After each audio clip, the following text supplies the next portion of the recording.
Good afternoon class 10 science में हम लोग देख रहे थे role of digestive glands in digestion, जिसमें हमने सारी ग्लैंड्स लगभग कंप्लीट कर ली थी। Pancreas, liver, salivary gland. Next सारा जो सिक्रेशन है, पैंक्रियाटिक सिक्रेशन और लीवर का सिक्रेशन, बाइल जूस जो है गॉल ब्लैडर से होते हैं, पैंक्रियाटिक जूस जो है वो सीधे स्मॉल इंटेस्टाइन में ड्यूडेनम में आ रहा था। अगर हम ग्लैंड्स की बात करें तो इंटेस्टाइन में इंटेस्टाइनल ग्लैंड्स भी पाई जाती हैं जो सिक्रेशन करती हैं। इंटेस्टाइनल ग्लैंड से जो जूस निकल रहा है, जो सिक्रेशन निकल रहा है, उसे इंटेस्टाइनल सिक्रेशन, इंटेस्टाइनल जूस कहते हैं। इंटेस्टाइनल जूस का एक दूसरा नाम भी है सकस इंटेरिकस। डाइजेशन का मोस्ट जो 90% पार्ट है डाइजेशन का, वो स्मॉल इंटेस्टाइन में ही कंप्लीट होता है। जब हम लोग चैप्टर की शुरुआत किए थे उसमें हम लोगों ने देखा था कि एलिमेंट्री कैनाल जो कि 9 मीटर लंबी है, उसमें स्मॉल इंटेस्टाइन का रोल सबसे ज्यादा है। 90% डाइजेशन जो है वो कहाँ कंप्लीट हो रहा है? स्मॉल इंटेस्टाइन में कंप्लीट हो रहा है। एब्जॉर्प्शन का मेन काम भी कहाँ कंप्लीट हो रहा है? स्मॉल इंटेस्टाइन में कंप्लीट हो रहा है। स्मॉल इंटेस्टाइन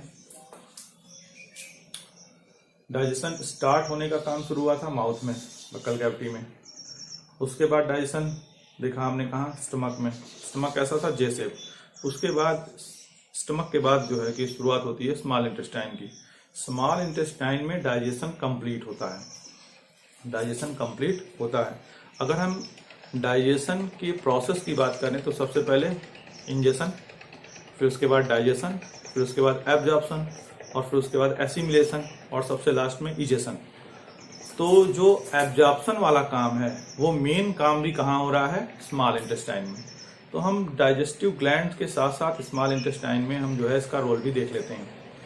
ठीक है, तो सबसे पहली बात जो है कि यहाँ पे शुरू करते हैं हम small intestine.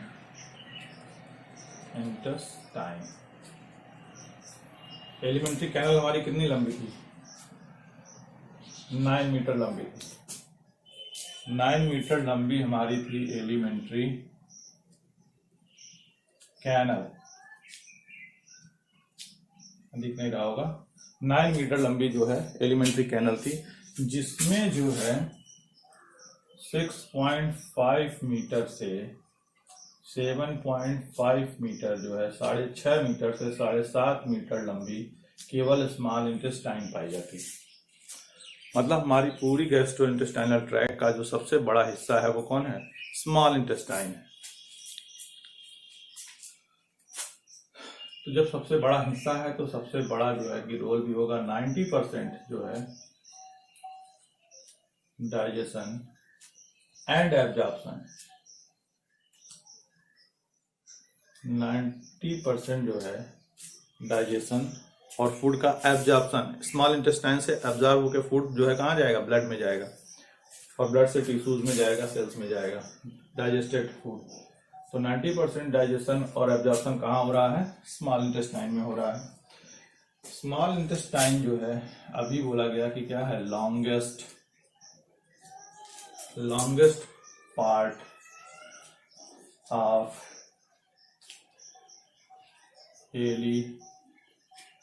Alimentary canal.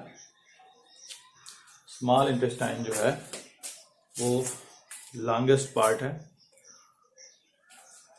Elementary canal की।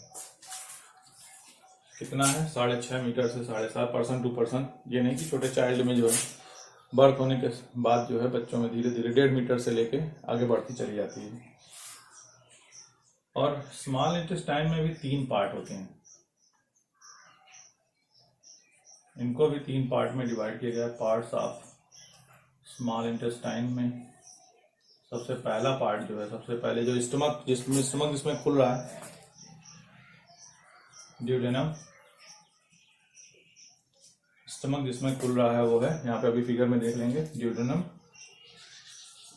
और दूसरा है जेजुनम।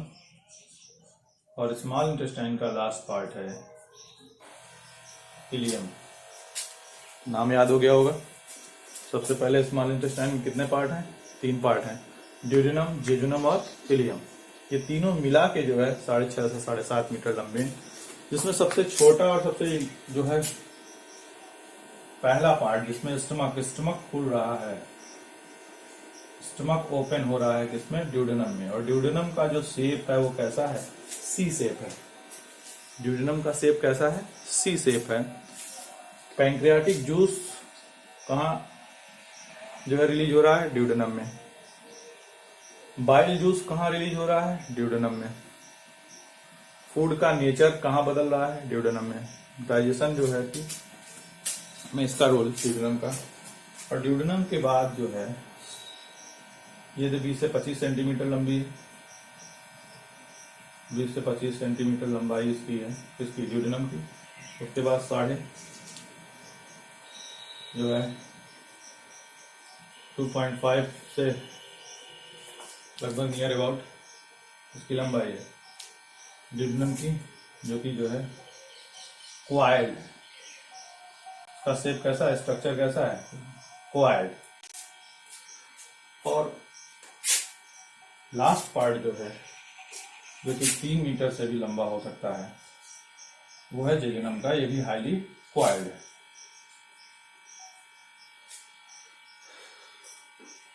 अब अभी बात की है जो है कि एब्जॉर्प्शन और जो है डाइजेशन कंप्लीट हो रहा है स्मॉल इंटेस्टाइन में। प्रोटीन का डाइजेशन कहाँ शुरू हुआ था, स्टमक में। प्रोटीन का डाइजेशन कहाँ कंप्लीट हो रहा है, स्मॉल इंटेस्टाइन में। लिपिड का डाइजेशन, इमल्सिफाइड फैट का डाइजेशन कहाँ कंप्लीट हो रहा है, स्मॉल इंटेस्टाइन में। कार्बोहाइड्रेट का डाइजेशन कहाँ कंप्लीट हो रहा है, स्मॉल इंटेस्टाइन में। तो जब स्मॉल इंटेस्टाइन में कंप्लीट हो रहा है तो एब्जॉर्प्शन भी कहाँ होगा, स्मॉल इंटेस्टाइन में। सबसे ज्यादा रोल इसका है, इसीलिए इसकी लंबाई सबसे ज्यादा है। यहाँ पे अब डाइजेशन के बाद बात हुई एब्जॉर्प्शन की।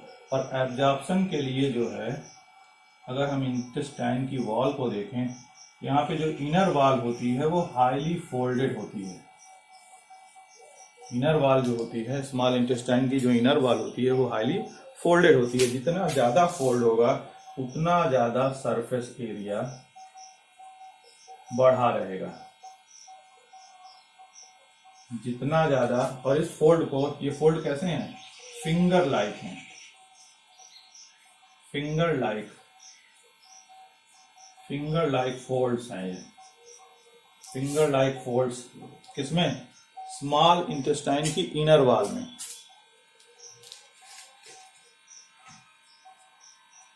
Inner wall of small intestine में क्या पाए जा रहे हैं, फोल्ड्स पाए जा रहे हैं। कैसे फोल्ड पाए जा रहे हैं, फिंगर लाइक। और एक एक फोल्ड को हम किस नाम से जानते हैं, विलाई के नाम से। सबसे इंपॉर्टेंट ये पार्ट हो गया विलाई। स्मॉल इंटेस्टाइन में इनर वॉल में जो फोल्ड्स पाए जाते हैं कैसे हैं, फिंगर लाइक फोल्ड्स हैं। और इन फोल्ड्स को हम एक एक फोल्ड्स को क्या कहते हैं, विलाई कहते हैं। और विलाई का काम क्या हो गया, सरफेस एरिया इंक्रीज। अभी बात हुई किसकी, एब्जॉर्प्शन की। सबसे ज्यादा एब्जॉर्प्शन कहाँ हो रहा है, स्मॉल इंटेस्टाइन में। एब्जॉर्प्शन को बढ़ाने के लिए सरफेस एरिया किसने इंक्रीज कर दिया, विलाई ने। ठीक है, तो सरफेस एरिया जेजुनम में ढेर सारे विलाई पाए जाते हैं। एब्जॉर्प्शन सबसे ज्यादा शुरू होता है जेजुनम से और इलियम तक पूरा कंप्लीट हो जा रहा है। तो यहाँ पे विलाई जो है वो सरफेस एरिया इंक्रीज करने के लिए फिंगर लाइक। और इसके बाद जो है ढेर सारी ब्लड कैपिलरीज होती हैं। विलाई से जो है फूड, एब्जॉर्ब फूड जो है कहाँ चला जाता है, ब्लड में चला जाता है। इंटेस्टाइनल जूस की बात हमने की। इंटेस्टाइनल जूस को हम सकस इंटेरिकस के नाम से जानते हैं, जिसमें बहुत सारे जो है कि एंजाइम भी पाए जाते हैं। इरेप्सिन है, लाइपेज है, इरेप्सिन, लाइपेज कहाँ, intestinal juice contain erepsin, lipase और एक बहुत इंपॉर्टेंट इंटरोकाइनेज,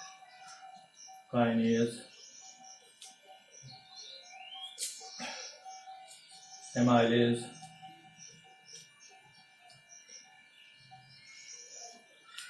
और साथ में म्यूकस। इन सबको एक साथ मिला के हम कहते हैं सकस इंटेरिकस इंटेस्टाइनल जूस। Thank you.